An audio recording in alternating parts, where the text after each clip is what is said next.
বন্ধুরা, আজকে তোমাদের সাথে শেয়ার করব আমি একটা ফুলকপি রান্নার রেসিপি। তো এখন কম বেশি সবার বাড়িতেই তো সজনে ডাঁটা আর এঁচোড় হয়েই থাকে। এই রেসিপিটার জন্য লাগছে আলু, ফুলকপি, গাজর আর বেগুন। তো প্রথমে আমি আলুগুলো ভালো করে ভেজে নেওয়ার পর ফুলকপিগুলো ভেজে নিয়েছি। তারপরেই ভাজতে হবে গাজরটা। গাজরটা একটু ভালো করে ভেজে নেবে, একটু লালচে রং চলে আসবে, তখনই গাজরটা ভাজা হয়ে যাবে। নুন, হলুদ, তেল দিয়ে বেগুনটা একইভাবে ভেজে নেওয়ার পর একটু জল দিয়ে ঢাকা দিয়ে রেখে দিতে হবে, যাতে বেগুনটা একটু সিদ্ধ হয়ে যায়। বেগুনটা তো সিদ্ধ হয়ে গেছে, তাই আমি বেগুনটা এবার নামিয়ে নিচ্ছি। এরপর কড়াইয়ে তেল দিয়ে দিয়েছি পরিমাণ মতো। পেঁয়াজ, কেটে রাখা পেঁয়াজগুলো দিয়ে দিয়েছি। ওগুলো ভালো করে একটু লাল করে ভেজে নিতে হবে।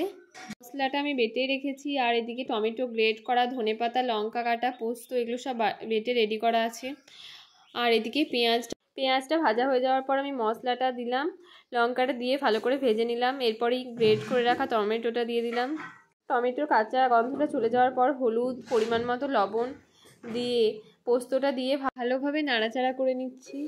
এরপর দিয়ে দিচ্ছি সানরাইজ লাল মরিচ, সবজি মশলা, ধনে গুঁড়ো, কিছু একসঙ্গে মিক্স করে নেওয়ার পর আলু, ফুলকপি, গাজর, বেগুন সবগুলো মশলার মধ্যে দিয়ে ভালোভাবে নাড়াচাড়া করে নিতে হবে।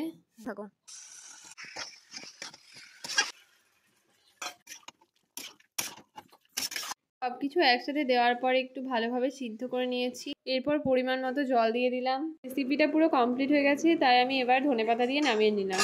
তোমরা এইভাবে একবার বানিয়ে দেখতে পারো, খেতে কিন্তু অসাধারণ হয়েছিল।